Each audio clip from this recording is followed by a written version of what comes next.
The global automotive transition to electric vehicles has exposed a critical material bottleneck in chemical refining. Electric vehicles weigh 20 to 30% more than internal combustion counterparts, accelerating tire wear and demanding highly durable halobutyl rubber inner liners. This structural shift pushed the global high-purity isobutylene market into a deficit in 2024. Total demand reached 1,540 kilotons, exceeding the global effective purification capacity of 1,520 kilotons. EV-specific demand grew at 14.5% annually from 2018 to 2024. The global refining fleet now operates above nominal sustainable capacity, leaving no margin for unplanned operational outages. Purification capacity for high-purity isobutylene is highly concentrated, creating severe geopolitical vulnerabilities. China controls 40.8% of global capacity, centralized within state-owned enterprises and integrated chemical complexes. This concentration grants Beijing significant leverage over the global automotive supply chain. Western Europe holds 27.0% of capacity, but these facilities face extreme sensitivity to regional natural gas prices. The thermal energy required for purification makes European production economically volatile. Meanwhile, North American capacity has remained stagnant at 21.7% since a major plant explosion in 2019. The supply bottleneck is fundamentally thermodynamic. High-purity isobutylene requires a purity threshold of 99.9%, necessitating the removal of isomers with nearly identical boiling points.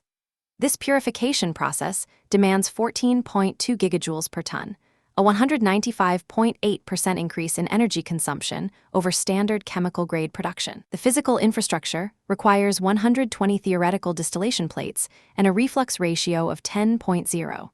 These extreme operating parameters drive capital costs to $1,850 per metric ton of capacity. Consequently, rapid capacity expansion is economically prohibitive, locking in the current global supply deficit. The manufacturing of wide bandgap semiconductors is hitting a critical chemical bottleneck. Silicon carbide epitaxial wafer production expanded at a 38.4% compound annual rate from 2019 to 2024. This expansion drove a 124.7% increase in ultra-high purity hydrogen chloride consumption. However, specialized packaging and transfill capacity grew at just 7.8% annually. The resulting structural deficit will reach 630 metric tons by 2026. This shortfall leaves nearly 23.5% of global epitaxial deposition demand without qualified high-purity gas logistics. Primary constraint is not chemical synthesis, but the physical container. Ultra-high-purity hydrogen chloride is highly corrosive and requires specialized, electropolised nickel alloy cylinders. Lead times for these specialized containers expanded from 14 weeks in 2020 to 56 weeks in 2024. Concurrently, unit costs rose 134.4% to $7,500 per cylinder. A standard silicon carbide fabrication plant requires an active fleet of 40 rotating cylinders. This requirement adds $300,000 in capital expenditure per facility just for gas packaging assets. Geographic concentration compounds these physical logistics constraints. East Asia and China control 80% of global high-purity purification capacity. This concentrates the critical upstream supply chain within a single geopolitical corridor. Western fabrication facilities rely on importing bulk gas in specialized containers across the Pacific. This exposure introduces severe contamination risks. Ingress of just 1 part per million of moisture reacts with the gas to corrode transport vessels, ruining entire shipments. The port of Prince Rupert benefits from the shortest trans-Pacific shipping route to North America. However, this maritime advantage is decoupled from its inland rail infrastructure. The Fairview terminal expansion will drive container throughput to 1.8 million 20-foot equivalent units by 2026. This projected volume exceeds the physical capacity of the single-track Canadian National Rail Corridor, which is capped at 1.5 million units. The resulting structural deficit represents a systemic single point of failure. Under optimal conditions, the Prince Rupert corridor saves 3.5 days of transit time to Chicago compared to Southern California ports. Yet this speed premium comes with extreme volatility. The single-track mountain route lacks any rail redundancy, resulting in an 8.5-day disruption variance during extreme weather. A single-track washout or landslide along the 1,000-mile corridor completely halts intermodal evacuation. This vulnerability eliminates the geographic advantage of the deepwater port. This infrastructure bottleneck is actively worsened by asymmetric capital allocation. From 2020 to 2025, cumulative marine terminal investment reached $1,185 million. In contrast, rail corridor upgrades received only $310 million. This capital gap widened the investment ratio from 2.67 to 4.31. Current rail spending remains limited to localized passing sidings, failing to address the fundamental vulnerability of the single-track mainline. Localization of primary lithium refining fails to guarantee supply chain independence. While mining and chemical extraction expand globally, the critical downstream step of mechanical micronization remains highly centralized. China controls 74.0% of primary lithium hydroxide refining, but commands 91.0% of specialized micronization capacity. This geographic concentration forces Western battery manufacturers into an inefficient logistical loop. Coarse lithium hydroxide must be shipped 11,000 nautical miles to East Asian toll millers before returning as battery-grade powder. This transit loop adds up to $2,500 per metric ton in logistics and tariff overhead. The deficit in Western processing capacity is widening rapidly. Driven by high-nickel cathode adoption, Western demand for micronized lithium hydroxide will reach 260.0 kilotons by 2026. However, operational capacity in North America and Europe is projected to reach only 35.0 kilotons. This leaves an 86.5% structural deficit that must be bridged by Asian processors. Resolving this bottleneck requires an estimated $450 million in capital expenditure. Progress is further constrained by long lead times for specialized, corrosion-resistant jet milling machinery. The micronization bottleneck is dictated by strict material science requirements. High-nickel cathodes require a median particle size of less than 10 micrometers to ensure uniform chemical diffusion during calcination. Reducing particle size to 8.5 micrometers increases cell capacity retention by 11.3% over 1,000 cycles. However, high-precision jet milling suffers from low processing yields, dropping to 88.0% for micronized grades.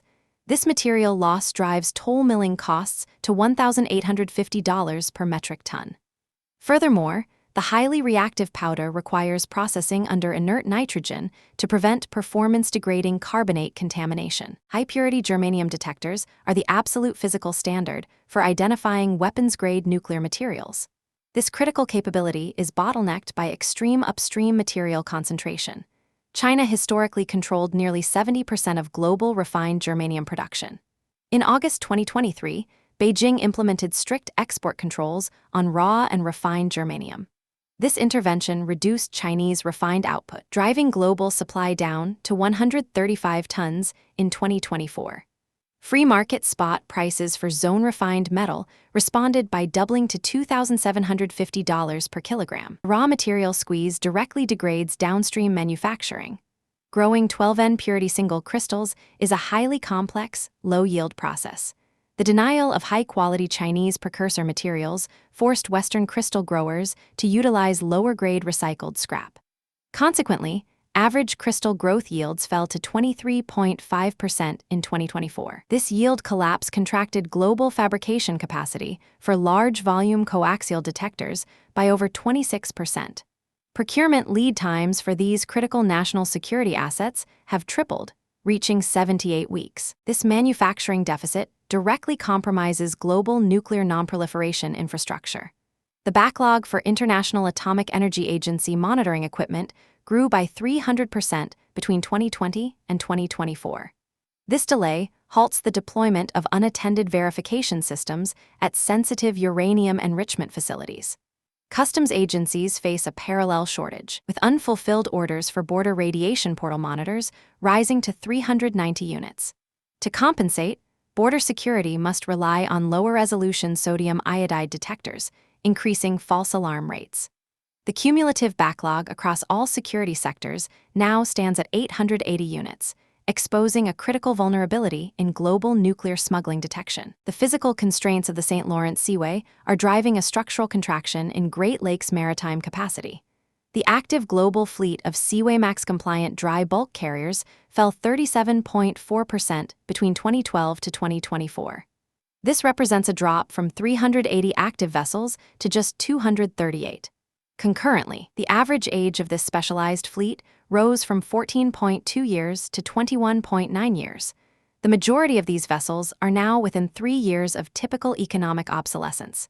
Annual scrappage has more than tripled, driven by escalating maintenance costs and strict environmental regulations. This fleet contraction is driven by a near-total collapse in capital allocation for new vessel construction.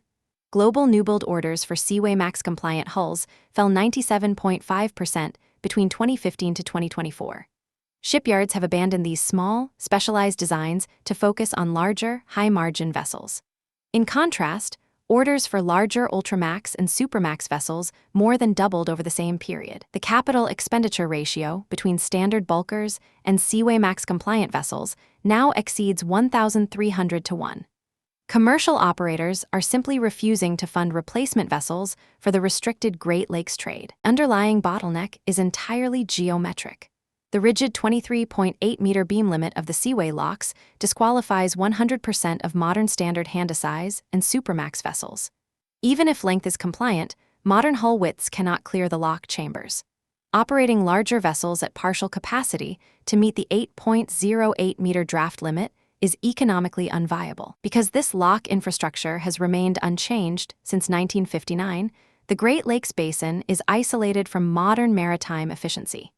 This physical isolation forces a costly modal shift toward overburdened rail and road networks. Advanced semiconductor manufacturing relies on high-purity boron trichloride for metal layer etching.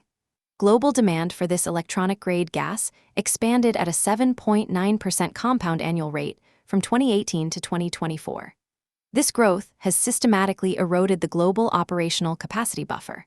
The capacity buffer contracted from 2,400 metric tons to 550 metric tons. Global purification plant utilization reached 95.3% in 2024.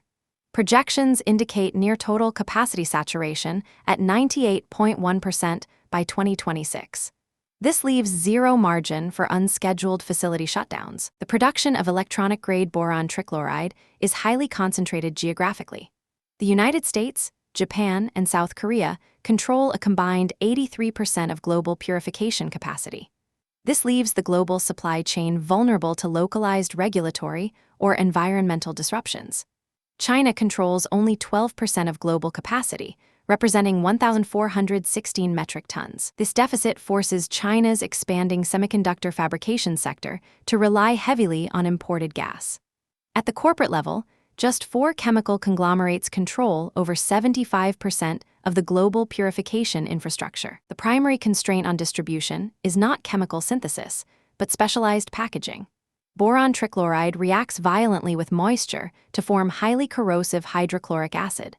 This reaction prevents the use of standard carbon steel cylinders, requiring expensive nickel alloy containers. Lead times for these specialized cylinders escalated from 12 weeks in 2020 to 52 weeks in 2024. This packaging bottleneck drove a 135% surge in the spot price index. Physical container availability now acts as a hard limit on global semiconductor manufacturing throughput. The European Union's flagship carbon capture initiative faces a severe regulatory bottleneck. A November 2022 ruling by the Dutch Council of State eliminated nitrogen emission exemptions for construction projects. This single judicial decision forced the Porthos project to undergo site-specific assessments, delaying operations by 30 months. Consequently, the initial carbon dioxide injection timeline shifted from 2024 to late 2026. This delay creates a cumulative storage deficit of 6.5 million tons of carbon dioxide. Emitters must now vent this volume into the atmosphere, directly undermining the Netherlands' binding 2030 decarbonization targets. Regulatory delays during inflationary cycles carry severe financial penalties. Total capital expenditure for Porthos escalated 70%, rising from €500 million to €850 million at the final investment decision. This surge reflects acute supply chain constraints in specialized industrial engineering. The Maasvlakte compressor station saw the sharpest increase, rising 73.3% to €260 million. This escalation was driven by extended lead times for high-pressure compressors and specialized labor inflation. Concurrently, offshore pipeline costs rose 68.2% due to steel volatility and a highly congested marine pipeline market. These physical infrastructure delays translate directly into corporate balance sheet liabilities. The transport and storage capacity is highly concentrated, with Shell's Pernis refinery holding 40% of the allocation. This concentration ties the decarbonization strategies of Europe's largest industrial cluster to a single pipeline network. With European carbon prices averaging €85 per ton, a single year of delay exposes the four primary emitters to over €212 million in unmitigated tax liabilities.